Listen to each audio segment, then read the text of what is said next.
With all of us trying to navigate the return to normal life, it's a good time to check in with yourself. How are you doing? Really? Maybe you're feeling a little triggered or even stuck, and if that's the case, Agent Healing is here to help you with that and so much more.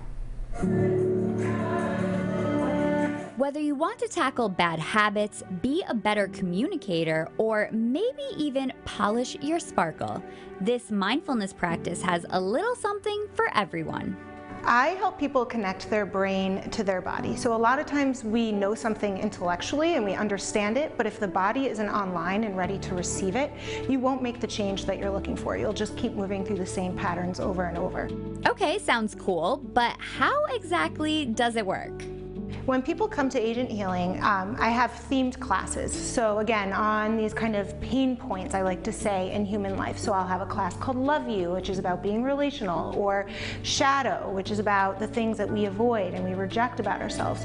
So people come in and I'll kind of give a little short lecture, you know, a little bit of information about what we're uncovering, but then it's really self-guided, and I will give a set of questions usually, or maybe a small exercise to do, and people will spend some time working through those topics. After they've kind of uncovered these things, well, what do you do with it? If you were in therapy, you'd just walk out, right? But I want you to go deeper still. So we take 30 minutes of movement, because a big part of change is being able to feel it in your body, to feel safe in your body in order to change, and then also feel that change happening and having access to what's happening down here.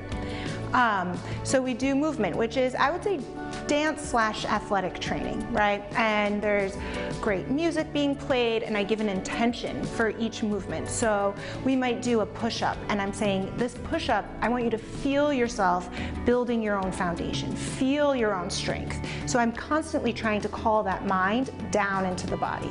So then you've moved through this physical release, you've gotten sweaty, you have great endorphins moving through your head. And I want to take it to another deeper layer still. So we do either some really restorative yoga practices, which I often pair with like affirmations or questions to journal while you're doing that, or I do really deep guided visualizations. Yes, it's a little out of the normal, but that's the point. You can go as deep as you want to go. You can get just a little nugget of information, and that might serve you and that might be as deep as you want to go, or you can go full out and you can be, you know, maybe you might have some tears, or you might release a little blockage of energy. And though there is movement involved, don't let that scare you off. It's not so much the movement itself, it's the intention. So it's the connection to the body. It's not about getting every movement completely right, or doing even what I'm doing or what anyone else is doing. It's about using that time to be with something that might be new to you.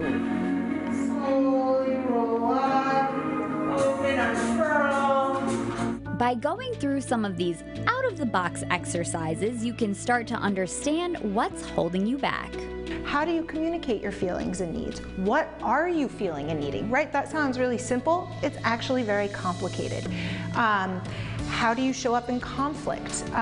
What do you reject about yourself? How does that cause pain to yourself, right? If you can start unwinding and bringing some consciousness to this and awareness, it smooths out the edges of life, and it helps people show up in a more vibrant and full and authentic way. And while anyone can benefit from this unique practice, Brenna is holding a special workshop this summer for teen girls about self-image. This program is really meant for girls to kind of start looking at where they're finding their worth, and, you know, balancing it, because we all are, you know, we all want external validation, and that's totally normal, but trying to start to balance that out at a younger age, I think, would be really helpful.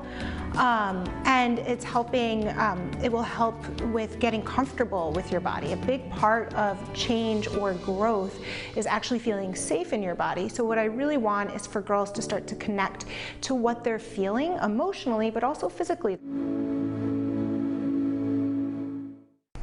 That teen class is running for 4 weeks starting later this month. I've linked all the the information up on our website, rhodeshow.com. There you'll also find a Rhode Extra interview where Brenna shares more about how she got started in this unique practice.